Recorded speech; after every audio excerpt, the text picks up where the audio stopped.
We're here for UFC 250 UFC Head Championship against the former champion DC Daniel Cormier in a fight that I'm really looking forward to and seeing how this is all going to pan out in the last fight, potentially of Daniel Cormier's career. I'm not one for saying he's going to retire. He says he is, but he can always be brought back by money. We all know that. Hope everybody's well. Looking forward to this card. I know some people cashed pretty well last night in the Dana White Contender Series. I had no bets, which I'm a little bit annoyed by because I was going to bet Corey McKenna, but then I just didn't really like the spots. So, yeah, but I know some of you guys, I was actually really surprised that they gave everybody contracts, which was a little weird. I was like, maybe they're a bit short in this kind of COVID-19 kind of times and they're giving them contracts. So I appreciate some of the people that sent me messages for that. Hopefully I can keep that going next week. But like I say, I'm here for UFC 252. In this one here, there's some really good, really fun matchups in this one I'm looking forward to talking about. If you're new to the channel, please hit the subscribe button. I'm trying to get to 4,000 by the end of the year. We're going to have to try and put a good run together if I'm going to hit that number. So if you could, please hit that. Please hit the subscribe button, hit the bell. You'll be notified when I'm come on doing stuff like this. And please like, comment as well. Hope everybody is well. Okay, let's get into this. Ankalaev against Kutalaba fell off. I think someone caught COVID-19. I don't know who it was, but I think it's been rescheduled. I think Kamaka against Tony Kelley has been added, which I didn't know until literally an hour ago, so I've watched nothing of those guys. So I'll watch some fights and I'll write down who I've got in that fight below in that one there. But we're going to start off in the featherweight division. We've got TJ Brown against Danny Chavez. I'm going to pick TJ Brown on the fact that I've only seen a highlight video and one other fight of Daniel Chavez. There's not a hell of a lot out there on him. I was looking for fights. There was one that cropped up. I saw that there was another one that you had to actually buy, which I was like, I ain't paying 20 quid for one of these guys' fights. I'm just not doing that. But to me, he looks like I think he was a former boxer. Pretty decent with his striking, pretty precise with it as well. Seen that he's got a little bit of a ground game. But honestly, it's hard to really take anything away without really seeing more fights. And I would like to watch 2-3 more fights. I think actually the fight I watched was from like 2015. So I literally cannot really take anything away from that at all. TJ Brown came in as a kickboxer, got into MMA, and he's kind of really transitioned into a wrestler, but he's a guy that makes a hell of a lot of mistakes, and I don't really like that. A guy who's really kind of gung-ho and trying to get in positions. He comes forward that much that he just gives opportunity to your opponent to grab a guillotine to get something there. So I'm just a little bit worried that he does that here. He kind of goes after takedowns so much that he puts himself in position. And on the feet, like I said, I think Chavez is very kind of slick on the feet. He's very kind of precise. He throws a nice long jab. But like I said, I've not seen a hell of a lot from him. TJ Brown, we've seen him in the UFC against Jordan Griffin. And he got plenty of takedowns in that fight. But ultimately, he made a mistake and it got capitalised on. So I can't pick Daniel Chavez on one fight and one highlight video. I need to see more, and I've seen a little bit more of TJ Brown to say that he can probably get opportunistic takedowns. I've seen that last fight, Moyes, and like I said, I've seen the early one and I've seen myself, so TJ Brown for me is going to be the pick there. Herbert Burns against Daniel Pineda. This is a good fight. I mean, there's going to become a time when I'm going to have to fade Herbert Burns. I don't think it's going to be this one here, but Daniel Pineda is a really tough guy to face, but I think that I've seen some fights where his back gets taken, and I think he's against the guy who is one of the best guys. That could be it, really, to be honest with you. But like I say, his last 2 wins have really been turned into no contest because he tested positive for a banned substance. So that's not great. But there were 2 good wins over Kabalaev and Kennedy. And I mean, the finishing sequence of Ayev was absolutely beautiful. It was a pinpoint, nice strike, and just a great finishing attack there from Pineda, and he's got that in his locker, and it's something that I think he has to really kind of use to his advantage here if he can, is that striking. Not saying that Herbert Burns is not a good striker himself, because he's shown that he's got some decent attacks to the body, caught Evan Dunham. I can't really take too much away from that, because Evan's always been very kind of weak to the body. And you can get him, but his ground skills, I think this is where he's going to... I think his ground skills is where he's really going to come to the fore here. Like I said, I've been enjoying seeing him in the UFC. I tried to fade him against Nate Landwehr, and he comes out there, he throws a big knee straight up the middle, knocks him out. I think I was on him in the Herbert Burns fight. I think I parlayed him up at some point. And I do like him as a parlay piece here. He's -2... I think he's -260, I think, over here in the UK. So that to me is a prime parlay kind of pick. If I could get a little bit lower, it'd be great. But like I say, Pineda is very, very dangerous on the feet, and Herbert Burns really needs to kind of mind his P's and Q's there. I think he has to try and clinch up, or try and use some body attacks. Or actually, I think he needs to clinch up to really get him to the ground, because I don't think he's going to get him down in kind of open space. But to me, the big advantage here is when Herbert Burns gets to the back or gets to the ground. I think he's got a big, big advantage there. So for me, I'm going to pick Herbert Burns. I'm going to pick him via submission. Actually, I'm going to go the first round. I think that once he gets him down, I think that he finds he'll get a finish. So, but if it goes late, maybe Pineda comes into it. He's a savvy vet. He's been around a hell of a long time. So that could kind of play out like that. But I've got Herbert Burns for the win there. Felice Herrig against Virna Jandiroba. I'm picking Virna here. I don't like the fact that Felice is coming back 2 years off. She's 36, 37 years old. And I think that Virna's got a part of her game here that I think can exploit someone like Felice Herrig. Even though Felice, over the years, has actually shown out to be a pretty good defensive grappler. She can stop takedowns pretty well, and predominantly keep the fights on the feet. I just don't think she can do that here. But yeah, to me, it's going to be Virna here. I think she is definitely stronger in her takedowns and her overall kind of grappling game. On the feet, we don't really see all that much from Virna. I think that she just doesn't really throw all that much. She's just really doing it to get in and get a hold of you in some part, get you to the ground. That's where her skill set really shows. And she had a really tough fight in her UFC debut against Carla Esparza. And you guys have probably watched me long enough now that I try and fade Carla Esparza. Majority of times I try to do it against Marina Rodriguez and fail miserably. I thought that Virna would come in there and out-grapple a little bit, and Carla showed that she can win rounds through a kind of top pressure, getting those takedowns and winning elongated parts of the rounds through that. So I like her to get the fight to the ground. Does she submit her? I think she's got an opportunity to get Felice out of there. But for me, I think that she can ride her for 3 rounds pretty easily, in my opinion. I think once she gets to the ground, she can just stay there for minutes upon minutes and try and work for a finish. And I mean, to be fair to Felice, she's probably taken a step down from not too much of a step really, probably from Watterson and Carolina. They are girls who've had numbers beside their names. They're girls they've fought higher end opposition. So. Yeah, I've got Virna Jandiroba here. I think that I just think a ground game is just very, very tough for someone like Felice to really handle. So I'll take Virna. I don't know what's her betting odds actually. I've never really looked at her.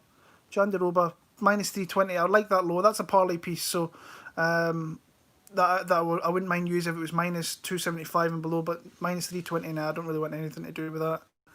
Chris Daukaus against Parker Porter. Kind of bad heavyweight fight. Well, I'm not sure both guys should really be in the UFC. Watched a couple of fights either guys, wasn't overly impressed. Daukaus, I like more, he throws more combination strikes, where Parker really just lobs kind of one shots kind of over the top to try and knock you out. I like I said, I like Daukaus a little bit more for the simple fact he uses combinations. He's got a little bit better footwork. I don't like his gas tank kind of late on in fights, which I've seen a little bit of. Parker Porter, it was interesting, I didn't know who this guy was, but he actually fought John Jones in like 2007, 2008 I think it was, right at the start of John Jones's career, so that was interesting, just seeing a Jonathan Jones there. So, but yeah, both guys. I think Daukaus hasn't really even fought in a year. And I just like he's striking a little bit more, but it's not a fight. I watched literally 2 fights of either guy, so it wasn't even taking that much away. I liked kind of what I've seen from Daukaus a little bit more there. So, but Porter has some decent kicks, and I think if he was maybe get to the fight to the not decent kicks, decent attacks to kind of the lower part of the body. But I think if he was to get the fight to the ground and maybe use his weight a little bit, maybe keep there, he can maybe potentially gas out Daukaus a little bit, and maybe win parts of the fight through there. But Daukaus to me he's an underdog, and I think that he was plus 130 early on the week, and I thought to myself that might be worth a stab in a low level heavyweight fight, but I just couldn't push myself to really even bet this fight. It's 2 guys that are relative unknowns, and I haven't really seen that much of them. But I'll take Chris Daukaus. I actually think this finishes quite early. Either guy can finish it, but I'd rather go with Chris Daukaus for the win there. Ashley Yoder against Livinha Souza. I've got Livinha Souza here. I've really been sold in Ashley Yoder, even though she's won a couple of fights in the UFC, which if I was to put my hand up, I would say I'm not sure she would win fights in the UFC. She's, of course, I forgot about the Ronda Marcos one. It's hard to be confident here because Souza, to me, she was this Brazilian gangster and blah blah blah, this and that, and she's very hittable. She can be pushed back a little bit. Now I'm not sure Yoder's the type of fighter that can really push her back and kind of maintain that. I think she will look to kind of get in and maybe try and get to the back, but I think Souza is just genuinely a little bit better against in the kind of jiu-jitsu kind of department. I don't think that Yoder can really have minutes of the fight where she's latched onto the back or anything at all. So like it's hard to. I don't see a high ceiling for Ashley Yoder, honestly. I've seen that Moyes says that Ashley Yoder's going to win this fight, and I can't get myself to do it. I actually think the betting line's actually, was she minus 155 here in the I don't think that's a bad betting line personally. Straight now, betting chalk in women's MMA can come back and bite you in the backside very, very easily. But yeah, I just think that Souza on the feet is a little bit more. I think she's better. I think it could play out close. So that's the thing. It's women's MMA. The fights always play out close. I had people bombarding me last night or Monday, I think it was, because I picked Corey McKenna, and they were saying this girl, Vanessa Demopoulos, she's better than Corey McKenna in a lot of areas, and she's fought better caliber opposition. And I'm like, yeah, come on, guys. It's women's MMA. These things can turn very, very quickly, and I'm just not kind of too sure with kind of women's MMA. I've kind of not got the greatest. I've not got the greatest read on women's MMA at the best of times, actually. So, to me, I feel more confident in Souza. I think she's got more paths to victory, even though I think that she's a bit of a fraud. I literally, a guy send me a message and saying this girl's going to be a UFC champion, and I was like, dude, what are you smoking? Because I don't see that in the slightest. And I've only got one good eye, but I know that eye can see some things. But this girl ain't going to be a UFC champion. But like I say, the value's probably on the Yoder side. But actually, I actually quite like the side of Souza. And like she's minus 160 now. Nah, plus 140 in Yoder. If you've got the balls to kind of go with Yoder, then go for it. But I'm going to pick Souza for the win there. Jim Miller against Vince Bushell. I did the MMA huddle on Monday, I think it was. And I went with Vince Bushell, and as soon as I come off there, I felt, what's going on there? It's like, I think in some spots I'm really bad at going against fighters who are getting older. But I need to remember that these guys have been around for a long time, accumulated a lot of experience, still got a lot of skills. And I was thinking to myself, who's got the more paths to winning this fight? And I was kind of going through my head, and I was like, Jim Miller has more paths to win in this fight. And initially I went with Vince Bushell because I thought he was tougher, and I thought if he could survive the first 5 to 7 minutes with Jim Miller, which seems to be his go time because he is obviously a older kind of guy, he really goes for it. Yeah, he really goes for it earlier. And you've seen that in the kind of Roosevelt Roberts, and he can eat those guys that not got that much experience. And I'm not saying that Pichel hasn't got that much experience. He's been around a little bit, and he's a lot older than what Roosevelt Roberts was. But it just comes down to me when I started thinking about it, who's got the more chances to win this fight? And I think that Jim Miller can hurt him on the feet a little bit. I wouldn't underestimate him there. On the ground, I think he can maybe control him a little bit and win rounds through that, getting the back and maybe staying there for a little bit. To me, when I was looking at it, Pichel could potentially hurt him on the feet and could potentially take over the second part of this fight. But I still think that Jim Miller can stay very active and stay very dangerous in rounds 2 and rounds 3, even though he might be of a gas state. So I'm going to switch my pick from Vince Bushell over to Jim Miller. I would like a little bit more if I was to ever think about betting Jim Miller. I'm a little bit surprised actually that he's moved to underdog status. I know it's pretty close to being a pick'em, but that's where I would kind of level it as being a pick'em. I don't know about you guys, who you got. You got Miller, Pichel here.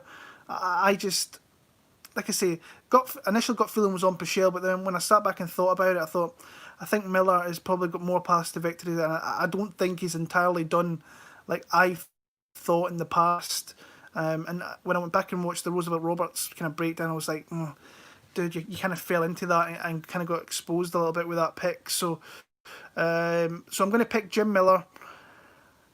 I'm going to take him via a very, very, very close split decision. I think that there's some spots. I think he can win. I definitely think he can win round 1. I definitely think he can squeak out round 2, but it could kind of come down to those last 2 rounds, and if he can tough out a little bit. So I'm going to take Jim Miller via split decision in that one there. Moving on to the main card, we've only got 4 fights on here right now, but John Dodson against Mirab Dvalishvili, and here's another guy actually. The more I looked into it, I thought initially I was like, I think John Dodson is a really he can be a little bit of a bad style matchup for Mirab because he is fast. I don't think he's as fast as he used to be. I think he can stay on the outside. I think he can stop takedowns. I don't think he's like some of these guys that Mirab's faced before who are getting taken down 10, 11, 12, 13 times in a fight. I don't think that's going to happen. He's a guy that's really hard to kind of take down initially. He's a guy that's easier to probably get down via trips. You've seen that in, now no one going back the Demetrius Johnson fights. It's kind of predominantly trips that get him down in that one there. But John Dodson's got a counter. He can definitely counter here. I think that Dodson can be in and out very, very quickly. But I'm a little bit kind of sceptical if this goes into 2 and 3 because Merab is a machine. He does not stop and he will keep coming for takedowns. I do think he is very hittable. I think he's very wild. I think he can be countered. But there's all this talk, like you're going on about the Apex Arena. From what I know and what I've heard, that they're going to the big cage. So they're not going to be in the small cage in this one. I remember reading something about this about a month ago that Stipe wanted this in the bigger cage. He didn't want it in the small cage. So it'll be interesting to see that. I don't know the facts. Like that was one of the stipulations I think that Stipe put across to Dana was that he wanted the bigger cage. But it's the Apex. I don't know how they're going to work that one out. But we'll see. Like I say, Merab to me his grappling's good. I don't think he's got great top pressure, but his takedowns initially are amazing. I do think he will get John Dodson down in spots, but I think that the better money is actually on John Dodson here, and especially now since the last couple of days now he's went to plus 190. I think that the value is actually on John Dodson in this fight.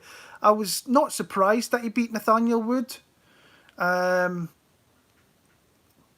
I thought Nathaniel actually fought a really good fight, but he's a guy that can really, I actually think can hurt some of these prospects coming up, and it's that kind of big fight to really jump yourself into the top 15.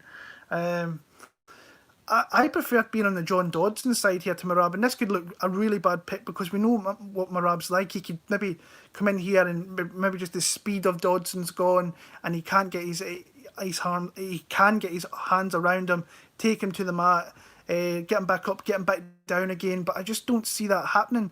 And John Dodson, one of the things I hate about John Dodson is how much that guy complains. I mean, Oh my god, for every little thing he complains. And when you're watching fights, you're like, John, just shut your mouth. But tough fight, still a tough fight. I think Merab's got a lot of work in his hands here. I'm still not convinced that. I think this is one of the harder fights he could get to maybe get himself into the top 15. I'm not sleeping on Merab here, Alexander. I just think this is a really tough style matchup. This is not a Gustavo Lopez who's going to get taken down 13 times and dominated. Absolutely not. This is the guy, a visible veteran of the UFC who's been around and fought the best across a couple of divisions. Mirab's making a massive step up here in caliber opposition. Now it is against a guy who is definitely coming down in his career. He's not at the high end of his career anymore. But I think he can win rounds off Mirab. And if Mirab cannot get takedowns in this fight, then it becomes a striking fight. And I think John's just a better counter striker, faster hands, more variety with his strikes. Is better on a better movement around the cage. And if Mirab just is diving at legs here, it's not going to be a good look if he's not getting these takedowns. So I'm going to take John Dodson. Not super confident. I don't think you can be super confident in someone like John Dodson against a guy, especially like Mirab, who is the guy's a fucking machine. Like at the end of the day, he is a machine. So I would rather have my money on John Dodson. If that line continues to go up, if I get something over plus 200, I'm probably going to take a stab at someone like John Dodson because there's definite value right now. A little bit more I would like, and then I'll think about it. But I've got John Dodson via a decision in that fight there. Junior Dos Santos against Jairzinho Rozenstruick in this one. Gut feeling, or kind of pre-fight feeling I had with this, I actually thought Dos Santos was a little bit live in the fight. And then I looked at it a little bit and I watched the Curtis Blades fights there where it was pretty obvious he was scared to throw hands because he was looking for the takedown, was Blades, but he was just spamming that right uppercut and trying to hurt Blades, and Blades was picking him apart from the outside, really hurting him with that, and then caught him with a beautiful overhand right hand and really put Junior out of there. And like I say, Junior is another guy like your Dodson, your Miller. They're at the tail end of their careers. They're in their late 30s now. They're definitely not on the kind of high upside of their career. But that was a little bit kind of scary to me, that last fight where he just wasn't really throwing. Now, there was a couple of shots that were very, very close, honestly. And but I know it, like I say, he must have been concentrating really hard and not getting taken down, because that's what Curtis Blades really, really does, is just get you to the ground and kind of maul you there. But I don't think many people were taking him for like a clean, clear knockout, which he did. 36 years old, looks to be in great shape from what I've seen on Instagram and so on. So I don't know if that they're kind of testing fighters at the minute, but GDS looks shredded for a guy at 36, 37. He definitely doesn't look like he has done in previous parts. But yeah, on the feet here, I think he's got a cleaner technique against someone like Rozenstruick. You've got the kickboxer against the boxer. Now, if he was to use his boxing, stay at distance here, really pick his shots, he can maybe pick apart someone like Jairzinho Rozenstruick. And I think a prime GDS could absolutely do that. I think he's just a little bit slower now. I think that Jairzinho, he hits very, very tough. He's coming off. I actually think Jairzinho's coming back too soon, in my opinion, because that was a hellish knockout against Ngannou back in May. So he's not even had 3 months to really recuperate from that knockout. But he is a guy, will use kicks, will go for leg kicks. He's got big power at any point in the fight. You've seen that in the Overeem fight where he caught him really late on in that 5th round when he was going to lose. So the guy never really kind of gives up on himself. If I'm Dos Santos, I kind of just try and use a predominant kind of boxing attack. Just hands, don't throw kicks, don't leave yourself open to counters. So yeah, for me, I've got Rozenstruick in this one. I think Miocic in there, he could possibly get takedowns, and it's probably something he could, because Jairzinho I still think is very, very open to getting taken down. But for me, I just think I'd rather be in the Rozenstruick side. But I see a lot of you guys, I think, are on JDS here, which you're getting dog money against a former UFC heavyweight champion. That's not all bad, and this could turn out to be pretty close on the feet. I don't really trust the chin of Dos Santos at this point. I think he could eat a big shot and go down, but Rozenstruick just got knocked out by the hardest hit in the division, I know, but I'm going to pick Rozenstruick. I'm going to pick him via knockout in the middle part of this fight here. Who are we on to next? Oh, co-main event time. This is a fight. Sugar Sean O'Malley against Marlon Vera. I'm picking Marlon. I'm picking Marlon Vera. To me, clear step up for Sean O'Malley. I'm not saying it's like Marlon Vera. To me, is just super tough. I don't understand the betting line. I know there's a shit ton of hype on Sean O'Malley, and his skills and his fundamentals are unbelievable to watch.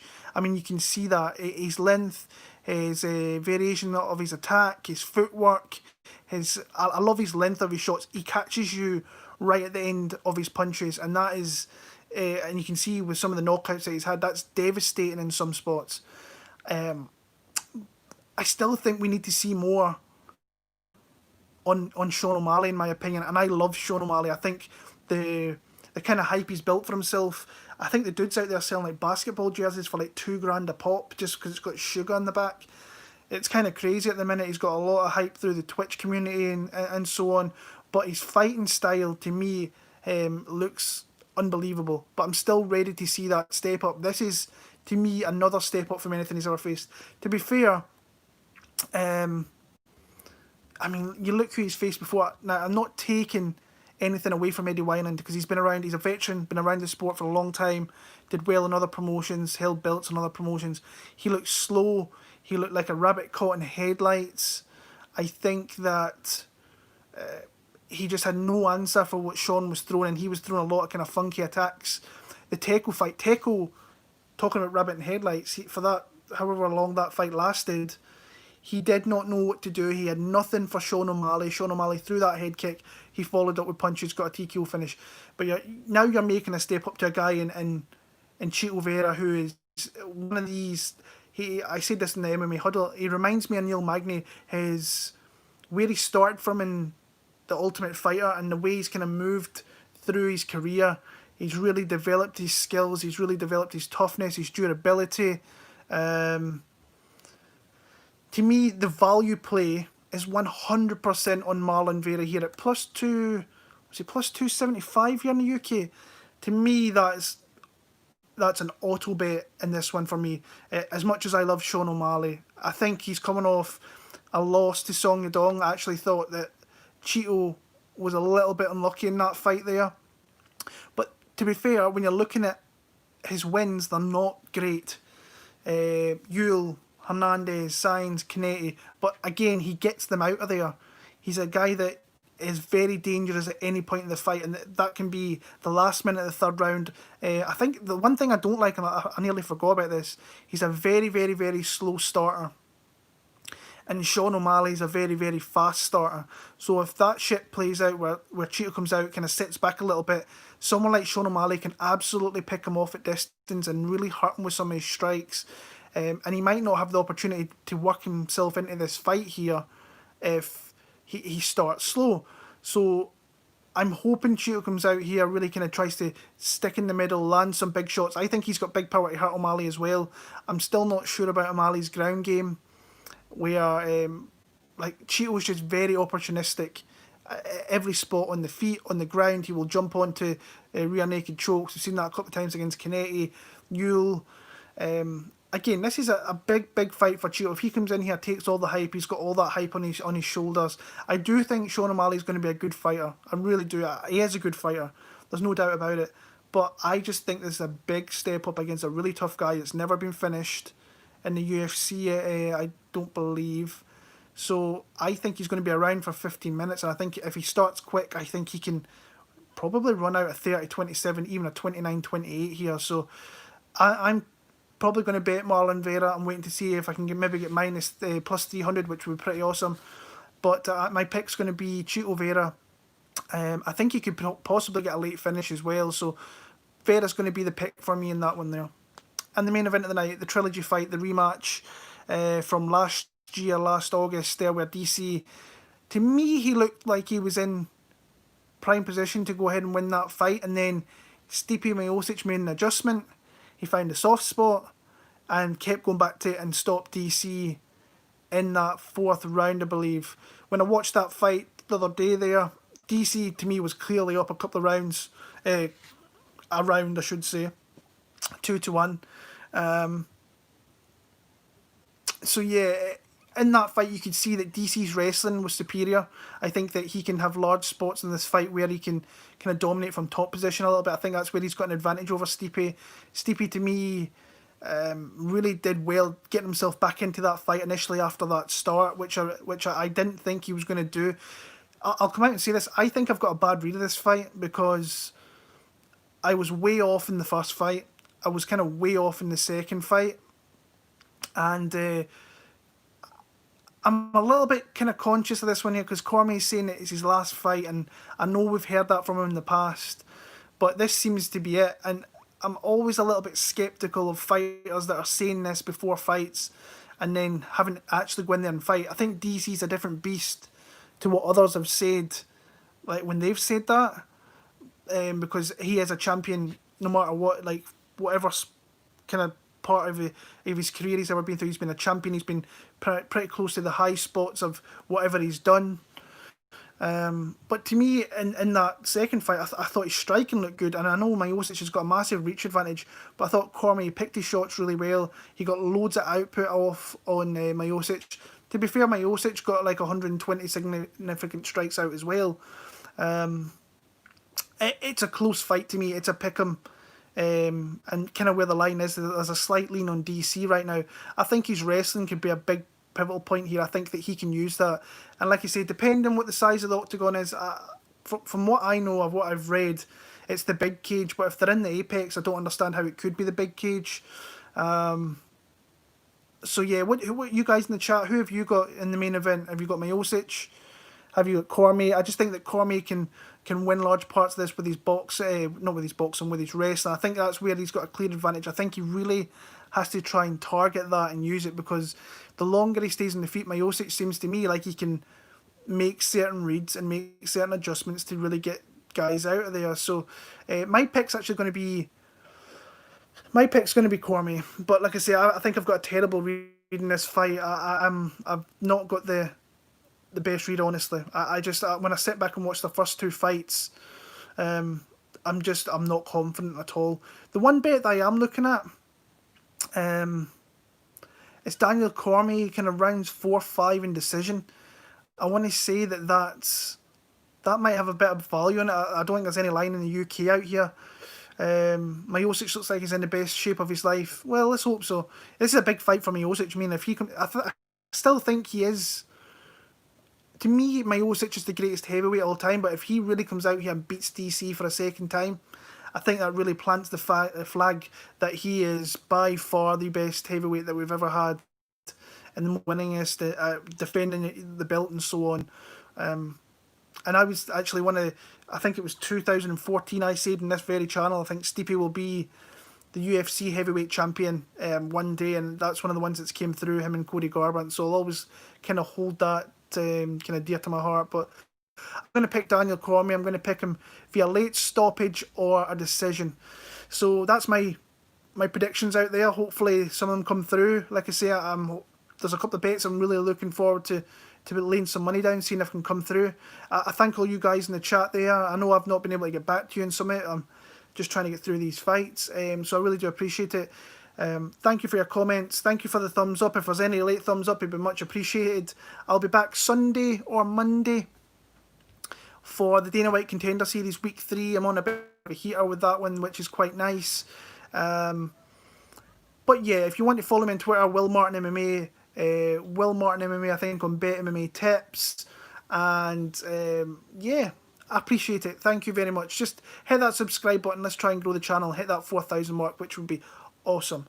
So until next week, I think we're back for Munoz, Edgar. It's a little bit of a shame that Romero's fell off that card, which kind of sucks a little bit. Until next week, guys, all the very, very best. Peace, take care, and enjoy the fights this weekend.